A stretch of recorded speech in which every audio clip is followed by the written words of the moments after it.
అంటే ఈ మధ్య ఎవరి ఇష్ట ప్రకారం వాళ్ళు పాటలు పాడుకుంటూ ఉన్నారు. ఇంకొంతమంది ఏందంటే క్లాసికల్ మ్యూజిక్ నేర్చుకోవాలని ఇంట్రెస్టెడ్‌గా ఉన్నారు.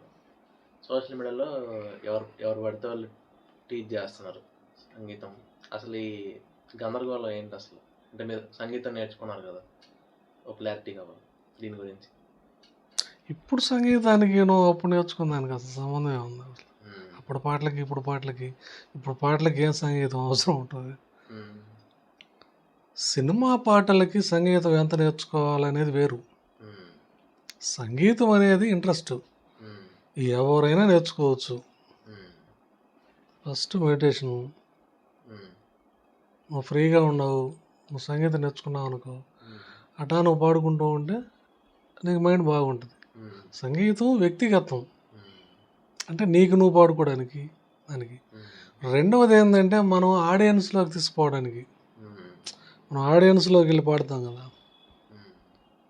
ఆ పాడే ఆ ఆడియన్స్లోకి వెళ్ళి పాడడానికి ఏంటంటే నీకు సంగీతం ఉందా, హ్మ్. నీకు సంగీతం లేదా.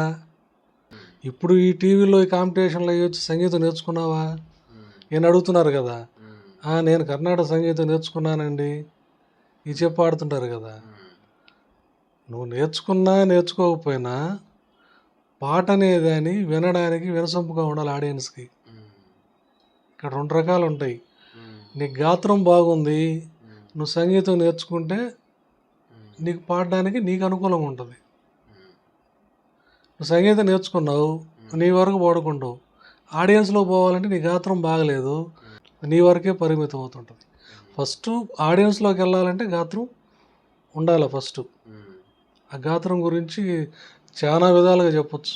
హ్మ్. గాత్రం ఉన్నోడల్లా పాటలు పాడతాడని కాదు, హ్మ్. సంగీతం నేర్చుకున్నోడల్లా పాటలు పాడతారని కాదు. హ్మ్. సినిమా పాటలకి సంగీతం ఎంత కావాలి ఎంత కావాలి ఎంత కావాలని అంటే నేనేం చెప్పలేను దానికి. హ్మ్. బేసిక్ అనేది ఉండాలా. హ్మ్. ఎవరికి ఉండాలి అది? ఆడియన్స్కి అవసరం లే, గాయకుడికి ఉండాలా. హ్మ్. పాడే గాయకుడికి ఉంటే తొందరగా పాట నేర్చుకోవడానికి వాడికి అనుకూలం. హ్మ్. సంగీతం లేని వాళ్ళు కూడా పాడుతున్నారు కదా బ్రహ్మాండంగా, ఇప్పుడు పాడుకుంటున్నారు కదా. ఇప్పుడు పాడే పాటలకి అంత సంగీతం అంత అవసరం ఏమి ఉండదు. హ్మ్. వెనక్కి వెళ్ళే కొద్దీ కొంచెం బేసిక్ అవసరం అవుతుంది బాగా. ఇప్పుడు సోషల్ మీడియాలో సంగీతం చెప్తున్నారు అంటున్నావు కదా, ఫస్ట్ గురువు దగ్గరికి వెళ్ళి నేర్చుకోవడం. ఆ రోజుల్లో ఏంటంటే మేము నేర్చుకున్నప్పుడు విలేజ్లో ఉండే వాళ్ళకి అసలు సంగీతం అవకాశం ఉండేది కదా నేర్చుకోవడానికి. హ్మ్. ఎవరో ఒక 1000 మందిలో నేను ఒకడిని ఉంటే నేర్చుకునే వాళ్ళని. అందరు టౌన్లో వాళ్ళకి ఎలాంటి అవకాశం ఉండేది అప్పుడు. రెండోది ఆన్లైన్ వచ్చింది, అది కొంచెం పర్లే. హ్మ్. ఇప్పుడు సోషల్ మీడియా వచ్చింది. సోషల్ మీడియా వాళ్ళు ఎవరికి ఎంత సంగీతం వచ్చు అని ఎట్లా తెలుస్తుంది నేర్చుకునేవాడికి? గురువుని గుర్తుపట్టగలగాల. హ్మ్. నువ్వు గురువుని గుర్తుపట్టాలంటే ఏంటంటే నువ్వు బేసిక్ వరకు గురువు దగ్గరికి వెళ్ళి నేర్చుకోవాలి. ఎందుకంటే మనం నేర్చుకునేటప్పుడు మనం కీబోర్డ్లో నేర్చుకుంటారు కదా, నేనైతే హార్మోనియం నేర్చుకున్నా. సినిమా పాటలు పాడేవాళ్ళు మాత్రం ఏంటంటే హార్మోనియం మీద నేర్చుకుంటేనే కరెక్ట్. ఇప్పుడు పాడే పిల్లలని ఎన్ని శృతులు పాడతారు, ఎన్ని స్టైల్స్ పాడతారు? ఏదో వాళ్ళకి వచ్చిన శృతిలోనూ వాళ్ళ నచ్చిన స్టైల్లో పాడుకుంటూ ఉన్నారు.